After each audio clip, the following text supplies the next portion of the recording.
ঢাকা ক্রেডিটের বর্তমান ব্যবস্থাপনা কমিটি কর্মী এবং সকল সদস্যদের পক্ষ থেকে আমি এদেশের সকল সমবায়ীদের শুভেচ্ছা জানাচ্ছি।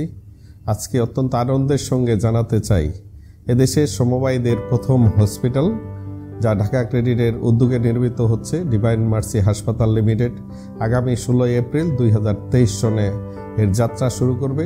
আপনাদের সকলের জ্ঞাতার্থে জানাতে চাই, এই হাসপাতালটি নির্মাণের জন্য গত 2016 সনের বার্ষিক সাধারণ সভায় সকল সদস্যের উপস্থিতিতে অনুমোদিত হয়েছিল। অনেকেই বিশ্বাস করেছিল যে এই কোভিডের মধ্যে হাসপাতালের নির্মাণ কাজ থেমে যাবে, কিন্তু আমাদের স্বতঃস্ফূর্ত চেষ্টা আমরা এই হাসপাতালের নির্মাণ কাজ অব্যাহত রাখি। ইতিমধ্যে হাসপাতালটির নির্মাণ কাজ প্রায় 100% সম্পন্ন হয়েছে। এখন আমরা হাসপাতালের ফিনিশিং কাজগুলো করছি এবং বিদেশ থেকে মেশিনে আনার প্রক্রিয়া চলছে। এই হাসপাতালটি সম্পর্কে অনেকেরই বিভিন্ন রকম মন্তব্য, সমালোচনা বা জিজ্ঞাসা রয়েছে। আপনাদের সকলের উদ্দেশ্যে জানাতে চাই, এই হাসপাতালটি ঢাকা ক্রেডিট এবং ফাদার চার্লস ইয়াং ফাউন্ডেশনের অর্থায়নে নির্মিত হয়েছে এবং হাসপাতাল সঠিকভাবে পরিচালনার জন্য 12 সদস্য বিশিষ্ট একটি কমিটি থাকবে।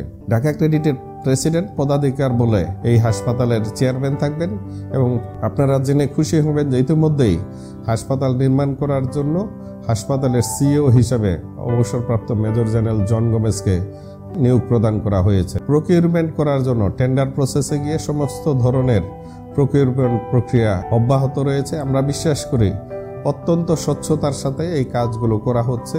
আপনারা জেনে আরো আনন্দিত হবেন যে হাসপাতালটি যেন সুন্দরভাবে পরিচালিত হয় এবং আমরা যেন এদেশের মানুষের স্বাস্থ্য সেবা নিশ্চিত করতে পারি। এই জন্য ভারতের 143 বছরের পুরানো হসপিটাল ফাদার মুলার চ্যারিটেবল ইনস্টিটিউটের সঙ্গে ইতিমধ্যেই আমরা একটি এমইউ করেছি।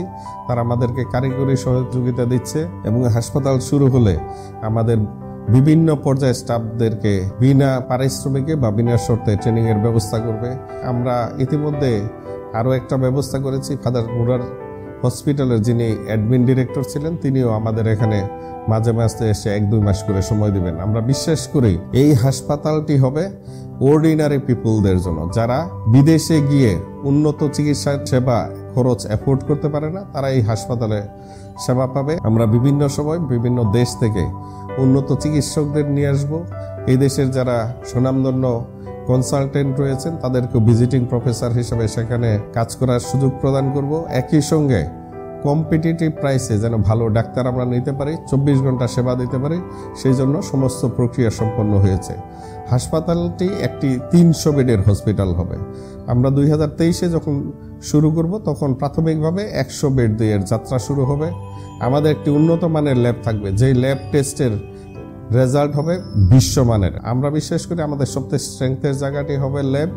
একই সঙ্গে আমাদের যে ওপিডি থাকবে, ওপিডিতে দক্ষ ডক্টর থাকবে এবং আমাদের ইমার্জেন্সি সার্বক্ষণিক সেবা দেওয়ার ব্যবস্থা থাকবে।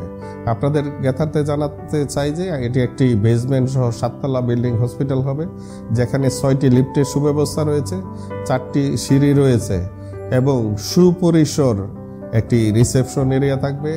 আমাদের স্টাফদের থাকার ব্যবস্থা থাকবে, ক্যাফেটেরিয়া থাকবে, এটিপি স্টিপি থাকবে, মর্চুয়ারি থাকবে, একটি সার্বক্ষণিক বিদ্যুৎ নিশ্চিত করার জন্য পাওয়ার স্টেশন থাকবে, যার কাজ ইতিমধ্যেই শুরু করেছি।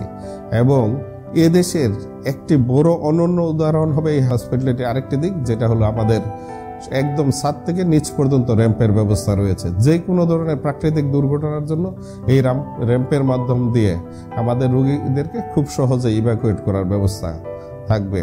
ইতিমধ্যে পরিবেশ অধিদপ্তরের ছাড়পত্র নেওয়া হয়েছে। আমাদের সরকারের দপ্তর থেকে বিভিন্ন লোকজন ইতিমধ্যে ভিজিট করেছে এবং তারা পূর্ণ স্যাটিসফ্যাকশন ব্যক্ত করেছে। পাশাপাশি আমাদের নার্সিং ইনস্টিটিউট থাকবে, যেখানে আমাদের ছেলেমেয়েরা নার্সিং শিক্ষা গ্রহণ করে পরবর্তীতে এই হসপিটালে কাজে যোগদান করবে এবং 3 বছর পর আমরা মেডিকেল কলেজ হাসপাতাল নির্মাণ করব, যেখানে আমরা বিশ্বাস করি আমাদের সমবায়ের ছেলেমেয়েরা স্বল্প খরচে ডাক্তারি শিক্ষা লাভ করবে এবং আগামী 10 বছরের মধ্যে আমরা অন্তত 5000 ডক্টর এখান থেকে বের করতে পারবো। আমি বিশ্বাস করি যাদের মধ্যে বিন্দুমাত্র সংশয় রয়েছে যে এই হাসপাতালটি ভালোভাবে দাঁড়াতে পারবে না, তাদের উদ্দেশ্যে নিশ্চিত করতে চাই হসপিটালের সেবার মধ্য দিয়ে হসপিটালটি এমনইভাবে আমাদের দেশের মুখ উজ্জ্বল করবে এবং যে সার্ভিস আমরা গ্রহণ করতে পারবো তার মধ্য দিয়ে 10 বছর পর ঢাকা ক্রেডিট কমপক্ষে তার মেম্বারদেরকে 50% ডিভিডেন্ড দিতে সক্ষম হবে। এবং আমার বিশ্বাস কোনো এক সময় হাসপাতালের এই সার্ভিসের চার্জ থেকে ঢাকা ক্রেডিট সকল সদস্যদেরকে কমপক্ষে 100% ডিভিডেন্ড দেবে। আমি আত্মবিশ্বাসী মানুষ এবং আমি বিশ্বাস করি সঠিকভাবে পরিচালনা করলে এবং দক্ষভাবে পরিচালনা করলে এই হাসপাতালটি হবে এদেশের খ্রিস্টানদের জন্য অনন্য একটি দৃষ্টান্ত এবং স্বাস্থ্যসেবায় এদেশে একটি বিশাল ভূমিকা পালন করতে পারবে। আমি আপনাদের সকলের মঙ্গল কামনা করি, সুস্বাস্থ্য কামনা করি এবং জয় হোক ডিভাইন মার্সি হাসপাতাল লিমিটেডের। ধন্যবাদ সবাইকে।